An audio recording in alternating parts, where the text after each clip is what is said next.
Hey, my name is ShawNshawN. I sell art on ShawNshawN.co. Today we're going to review The Lost City.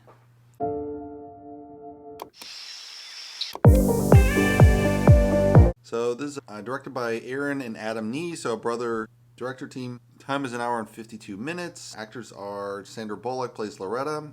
Channing Tatum plays Alan Dash. Daniel Radcliffe plays Abigail Fairfax. Davine Joy Randolph plays Beth Hatten.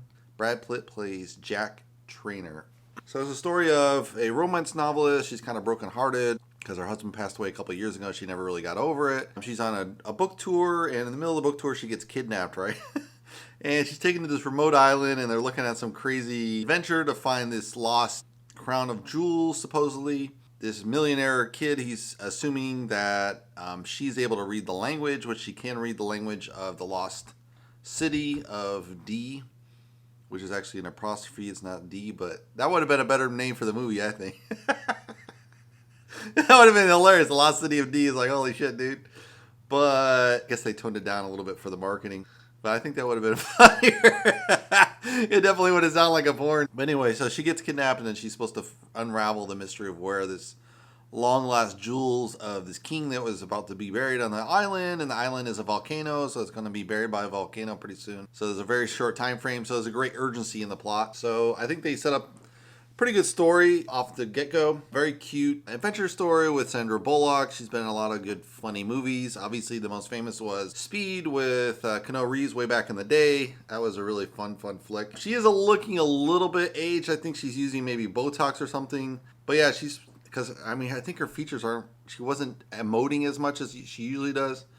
Or maybe they just cut the film together wrong. I don't know. Like they're coming out like an explosion. She's like, and then all of a sudden it's like, oh my God. So it's just the timing is a little off there on the explosion. It's a little strange. It's also fun that you see Brad Pitt in the middle of it because Brad Pitt was obviously he was super hot. What was it? Thelma and Louise. I think that's when he got his really big kick off. Yeah, he looked really cute in that film, right? And now he's looking really handsome, obviously, as an older gentleman. So obviously a ladies' man, so perfect for kind of a romance novelist to have Brad Pitt in there, right? And Channing Tatum, who's her dumb assistant or dumb model that, is on her book cover, but that's about it. He's kind of dumb as a box of rocks. So that's kind of a fun combination of characters. Really great isolated characters. None of them overlap too much.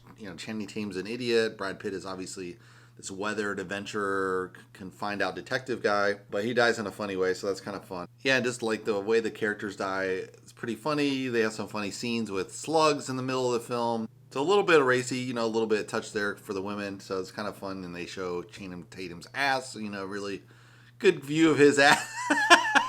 Like, you can't make it any more obvious than that, right? But I mean, you've got slugs on your ass, you have to pull them off, so how are you going to show it? And then he turns around and, she's looking straight at his Johnson, obviously.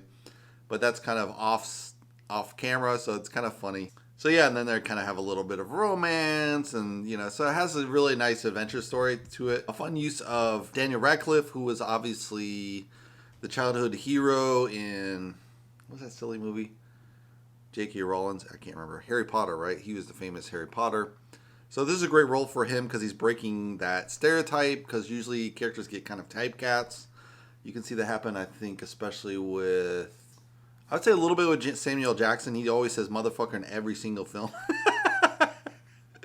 If you notice, he plays a lot of different roles, a lot of different characters, but he's always a little bit angry, and then he just bursts out, hey, motherfucker. And it comes from that movie with Spike Lee where he came in and Do the Right Thing, I think it was. Or maybe it was in Eddie Murphy's movie. I don't remember, but that was kind of his breakthrough role, and he was kind of this crazed drug dealer. And it was funny because at the time he was kind of using a lot of drugs to kind of get through as an actor, because it took a long time to bloom. I think he didn't really bloom till his 40s maybe as an actor, so he was really grinding, and then he finally broke through. So, but anyway, I think this film was pretty fun. A lot of different good character, good acting. To me, it's just a one-watch film. Romance film, I don't think you're going to watch it more than once, but it's a fun, light-headed humor comedy for the weekend. I think it was pretty good. So I think I can recommend it. I wouldn't buy it at all, but it's fine to watch. I think good chick flick if you want to take out a girl. If you'd like to subscribe, you can subscribe below. And I'll see you in the next movie review. Thanks for watching, guys.